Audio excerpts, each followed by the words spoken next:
The testimony's been so thoughtful, so compelling. I've had the opportunity to sit through, I guess it's an opportunity, to sit through many, many hours of testimony in the last several years, being on this committee. And it's really interesting. I don't think I've ever heard a more uniform testimony.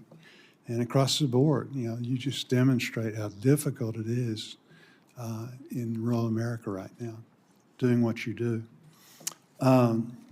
First of all, I want to thank you because a lot's been mentioned about the aid that we were able to get at the end of last Congress. That was this committee working really hard in a very bipartisan way to get that done.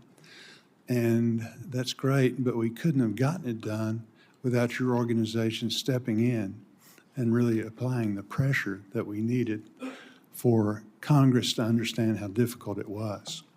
So give yourselves a pat on the back. And I think it also really illustrates what agriculture can do when it stands together.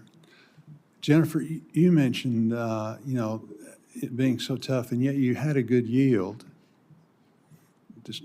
So that complicates things even more. Tell us if we had in play, as you make these tough decisions about continuing to farm, what you're going to do, what you're going to plant in the future, all of those kind of things.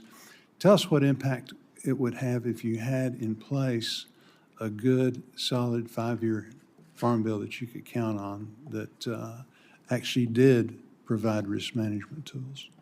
Right, and I think, Senator, with the updated reference prices, as have been mentioned by many of my peers here on this panel, I think it would give farmers confidence. I think it would give our lenders confidence that there was actually a floor out there to plan for and to and work toward.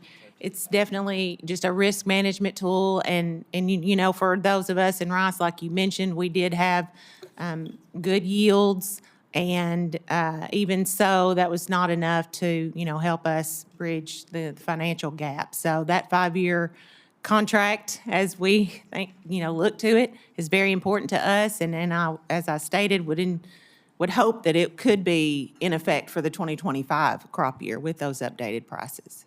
Very good.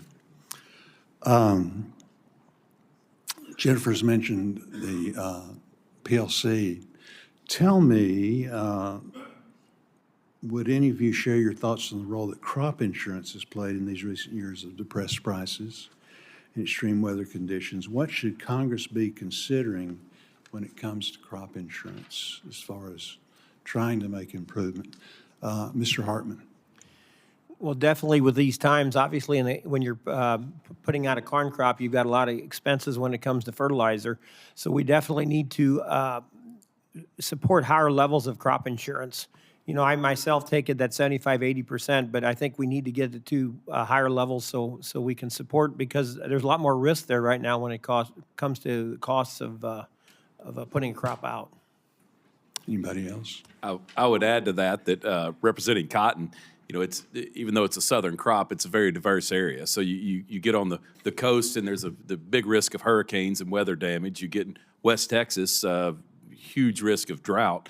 Where we are in the Delta, we have irrigation. Our risk is shallow loss. And so that's why it's so important in the Farm Bill, either in updated SCO program or the ability for cotton to take out both stacks and participate in the PLC program. Because where we are, we're always going to make the yield. Our biggest risk is the shallow loss.